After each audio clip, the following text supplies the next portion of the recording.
2 Kings chapter 23. Josiah's religious reform. The king summoned to his side all the leaders of Judah and Jerusalem. Then he went up to the house of the Lord, followed by all the people of Judah and Jerusalem. The priests and the prophets and all the people went with him, from the youngest to the oldest. When all were gathered, he read to them the book of the covenant found in the house of the Lord. The king stood by the pillar. He made a covenant in the presence of the Lord, promising to follow the Lord, to keep his commandments and laws, and to respect his ordinances. He promised to keep this covenant according to what was written in the book with all his heart and with all his soul. And all the people promised to keep the covenant. Then the king commanded the high priest Hilkiah, as well as the priest of lesser rank, and all the gatekeepers, to bring out all the objects which had been made for Baal, Asherah, and for all the stars of heaven. He had them burned outside Jerusalem in the fields of Kidron, and had their ashes brought to Bethel. The kings of Judah had appointed pagan priests who offered sacrifices in the sanctuaries on the hills in the different cities of Judah and in the suburbs of Jerusalem. Josiah did away with them and with those who offered incense to Baal, to the sun, the moon, the stars, and all the heavenly host.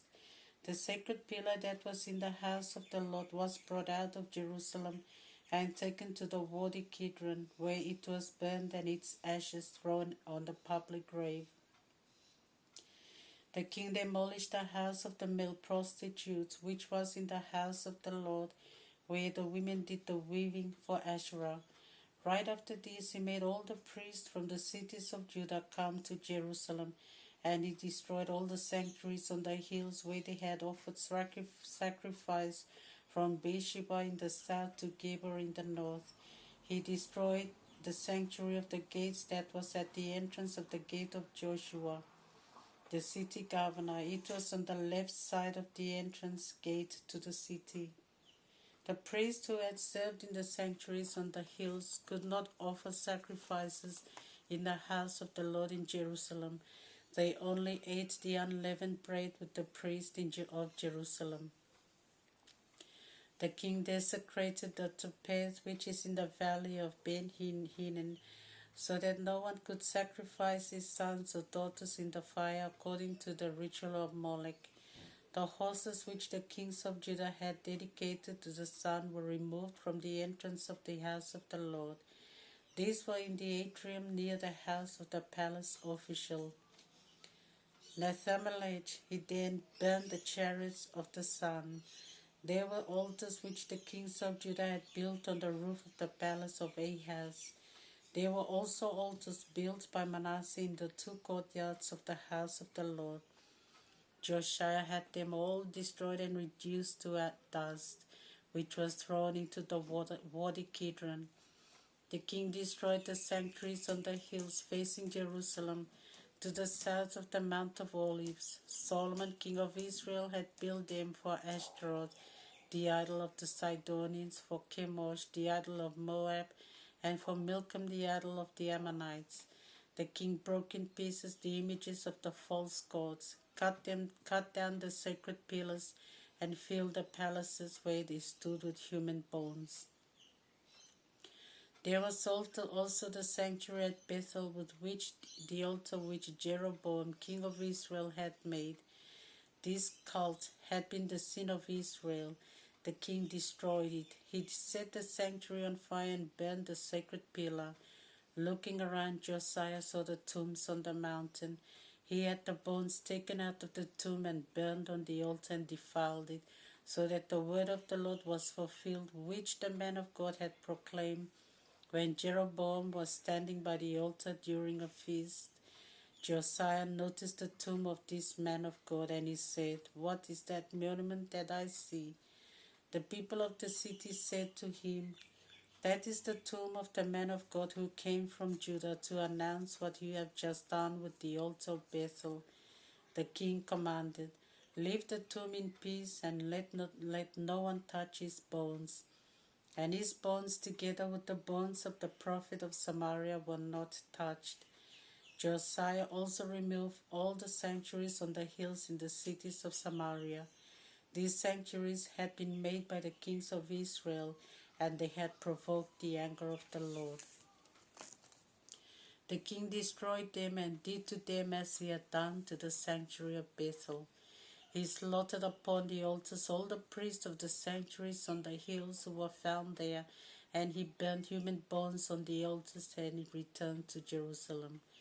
The king gave this order to all the people: celebrate the Passover in honor of the Lord our God, as it is written in the book of the covenant, in this book of the covenant.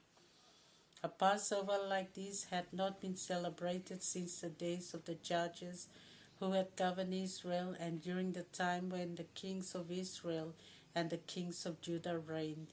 This Passover was celebrated in Jerusalem in the 18th year of King Josiah. Josiah obeyed all the words of the Lord written in the book which the priest Hilkiah had found in the house of the Lord. He immediately did away with the mediums and fortune tellers, the small household gods and the idols, and all those loathsome things seen in the lands of Judah and Jerusalem. There had never been a king like him who returned to the Lord with all his heart, with all his soul, and with all his strength, observing all the law of Moses. Nor was another king like him seen again. In spite of this, the Lord did not turn away from the heat of this burning anger. He was angry with Judah because of all the evils Manasseh had done. So the Lord declared, I shall also cast Judah away from my presence, as I have cast Israel away. I shall no longer take Jerusalem into consideration, though it is the city I have chosen, and there is the house of which I have said, my name dwells there. The death of Josiah. The rest of the history of Josiah and all that he had done are written in the book of the Chronicles of the Kings of Judah. In his days, Pharaoh Necho, king of Egypt, went up to the river Euphrates to help the king of Assyria. King Josiah set out to confront him, but Necho met him and killed him at Megiddo. Josiah's servants brought his body in a chariot from Megiddo to Jerusalem, and they buried him in his tomb. Then the people took Jehoahaz, son of Josiah, to anoint him and make him king in place of his father. Jehoahaz, king of Judah. Jehoahaz was 23 years old when he began to reign, and he reigned for 3 months in Jerusalem. His mother was Hamutal, daughter of Jeremiah from Libnah. He did what displeased the Lord, imitating his forefathers. Pharaoh Necho bound Jehoahaz in chains in Riblah in the land of Hamath, since he did not want him to reign in Jerusalem. Then he imposed on the land a tribute of 100 talents of silver and 10 talents of gold. Pharaoh Necho then installed Eliakim, son of Josiah, as king in place of his father, and changed his name to Jehoiakim. But he took Jehoahaz away and brought him to Egypt, where he died. Jehoiakim, king of Judah. Jehoiakim gave the silver and gold to Pharaoh to pay the tribute which Pharaoh himself exacted from him through a tax imposed on all the land. Everyone had to pay his quota according to what he possessed. So Jehoiakim collected from all the people the gold and silver demanded by Pharaoh. Jehoiakim was 25 years old when he began to reign, and he reigned for 11 years in Jerusalem. His mother was Zebidah, daughter of Pedaiah from Rumah. He did what displeased the Lord, imitating his forefathers. 2 Kings chapter 24. In those days Nebuchadnezzar, king of Babylon, invaded the land, and Jehoiakim became subject to him for 3 years, after which he rebelled.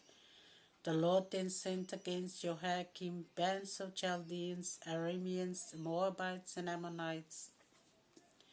They raided the land of Judah and destroyed it according to the word the Lord had spoken through his prophets, servants, the prophets. All this happened only because the Lord had ordered it so. He had resolved to cast the people far away from his presence because of the sins of Manasseh and all the evils he had done, and also because of the innocent blood he had shed, with which he had filled Jerusalem. Because of all this, the Lord would not pardon them.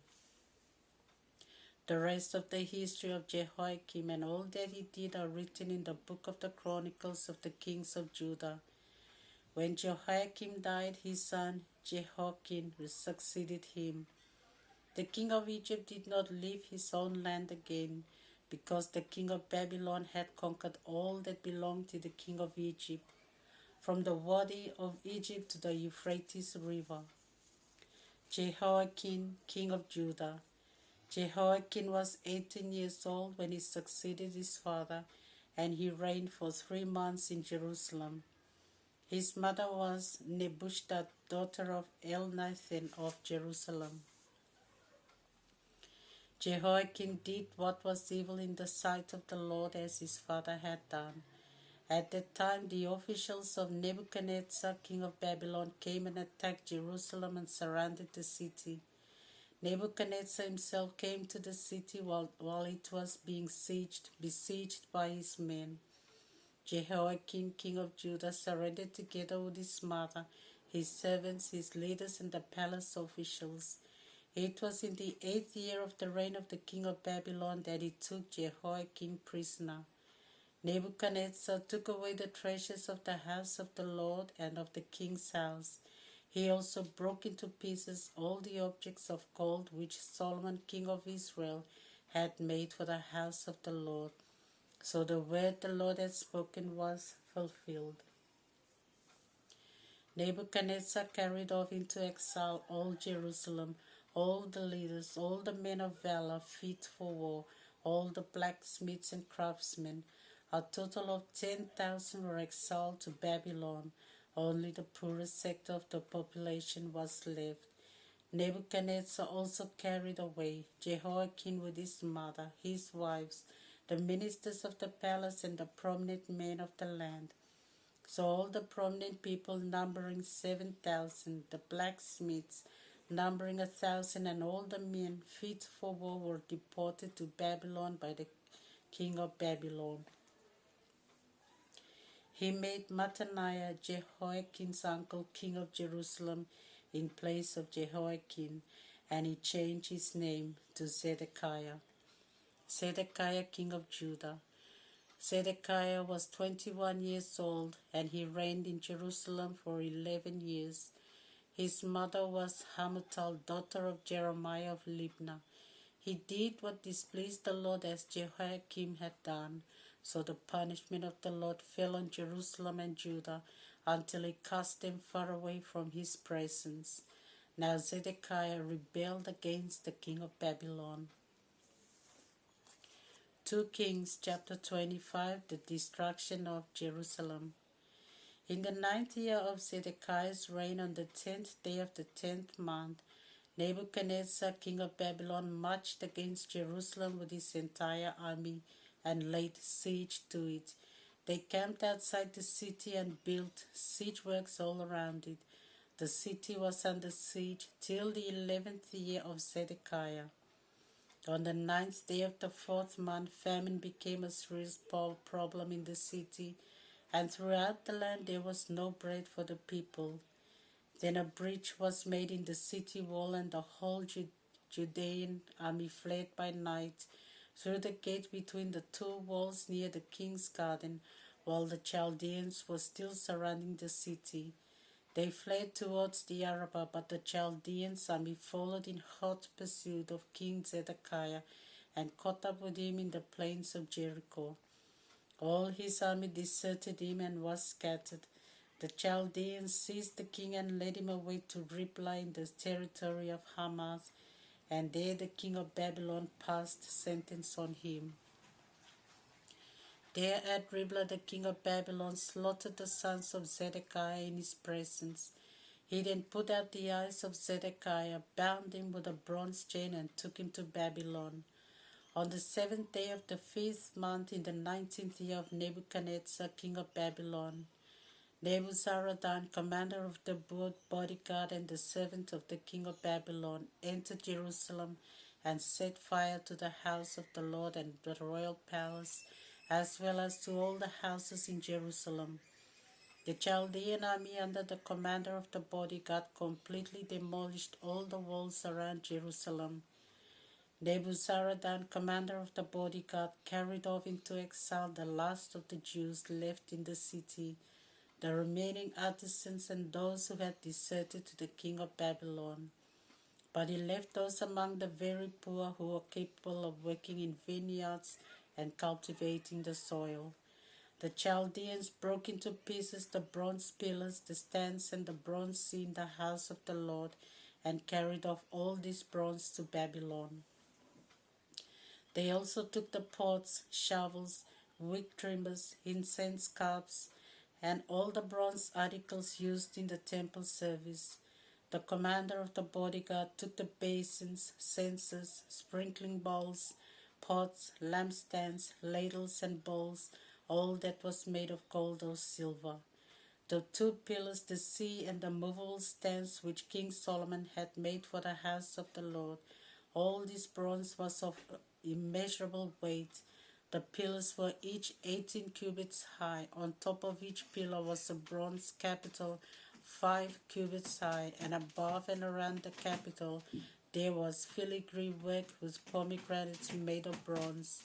The commander of the bodyguard took captive Seraiah the chief priest and Zephaniah the next priest in rank, as well as 3 doorkeepers.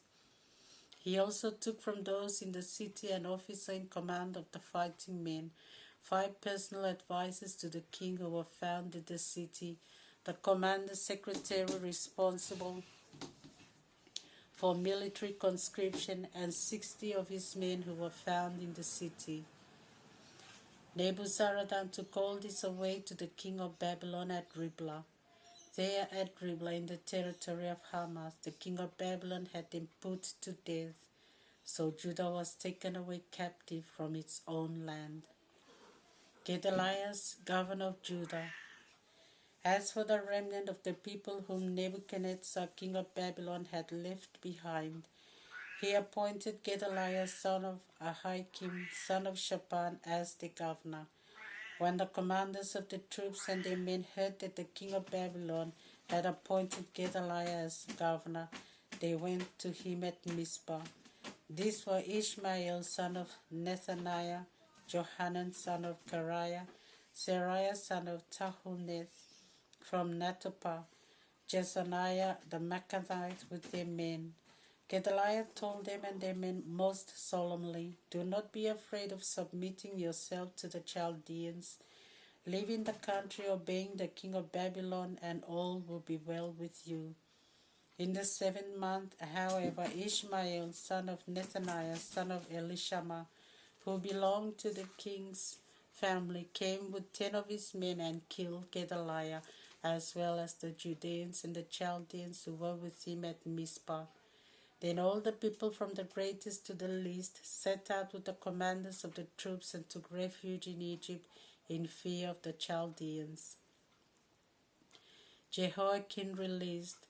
On the 27th day of the 12th month, in the 37th year of the exile of Jehoiakim, king of Judah, Evil-Merodach, king of Babylon, in the year he came to the throne, pardoned Jehoiakim, king of Judah, and released him from prison. He spoke kindly to him and gave him more honorable treatment than the other kings who were with him in Babylon. Jehoiakim put aside his prison garment and for the rest of his life ate at the king's table. Day by day, for as long as he lived, the king of Babylon gave Jehoiakim a regular allowance. Job chapter 5. Call then, but who will answer you? To whom will you call among the holy ones? Resentment kills the fool and anger slays the simple. I have seen a senseless fool spreading his roots when suddenly his household collapsed. His sons went about without security, crushed in court without a defender. His harvest was consumed by the hungry. God snatches it from their mouths, and the thirsty pant after his wealth. For affliction comes not from the earth, nor does sorrow sprout from the ground, but it is man himself who carries about trouble. As surely as sparks fly upwards, if I were you, I would appeal to God and lay before him my case. Great are his wonders past all reckoning, his miracles beyond all counting. He pours rain down on the earth and sends water upon the fields. He sets the lowly on high, raises the grieving to a state of joy. He wrecks the plans of the crafty so that their hands achieve no success. He traps the clever in their own devices and puts an end to the schemes of the wily. Darkness come upon them in the daytime, they grope at noon as in the night. He rescues the oppressed from the oppressor and the weak from the hands of those in power. Thus hope comes to the lowly, and injustice shuts its mouth. Blessed is the man whom God corrects. Reject not therefore his lessons. He inflicts wounds, but he binds them up as well. He strikes, but he also heals. From 6 troubles he will rescue you. At the 7th no harm will touch you. In famine he will ransom you from death. In war from the threat of the sword. You will be protected from the lash of the tongue, and without dread of approaching ruin. You will laugh at destruction and want and be fearless of the beasts of the earth. You will be in liquid stones of the field, and at peace with wild animals. You will find your tent secure, your flock entire when you count them. You will have children in plenty and descendants like the grass of the hills. You will come to the grave in full vigor, like a sheaf of grain gathered in season. These we have examined and found true. These we have heard, and you should know. John chapter 19, verse 1 to 22. Pilate then had Jesus taken away and scourged. The soldiers also twisted thorns into a crown and put it on his head. They threw a cloak of royal purple around his shoulders and began coming up to him and saluting him, "Hail, King of the Jews!" And they struck him on the face. Pilate went outside yet another time and said to the Jews, "Look, I am bringing him out, and I want you to know that I find no crime in him." Jesus then came out wearing the crown of thorns and the purple cloak, and Pilate pointed to him, saying, "Here is the man." On seeing, the chief priests and the guards cried out, "Crucify him, crucify him." Pilate replied, "Take him yourselves and have him crucified, for I find no case against him." The Jews then said, "We have a law, and according to that law this man must die because he claimed to be the Son of God." When Pilate heard this, he was even more afraid, and coming back in the court, he asked Jesus, "Where are you from?" But Jesus gave him no answer. Then Pilate said to him, "You will not speak to me. Do you not know that I have the power to release you just as I have the power to crucify you?" Jesus replied, "You would have no power over me unless it had been given to you from above. Therefore the one who handed me over to you is even more guilty."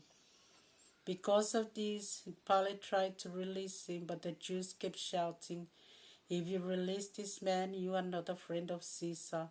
Anyone who makes himself a king is defying Caesar." When Pilate heard this, he had Jesus brought outside to the place called the Stone Pavement, in Hebrew Gabbatha. And there he sat in the judge's seat. It was the preparation day for the Passover, about the 6th hour. Pilate said to the Jews, "Here is your king." But they cried out, "Away, take him away, crucify him." Pilate replied, "Shall I crucify your king?" And the chief priest answered, "We have no king but Caesar." Then Pilate handed Jesus over to them to be crucified. Then they took charge of Jesus. Jesus is crucified. Bearing his own cross, Jesus went out of the city to what is called the place of the skull, in Hebrew, Golgotha.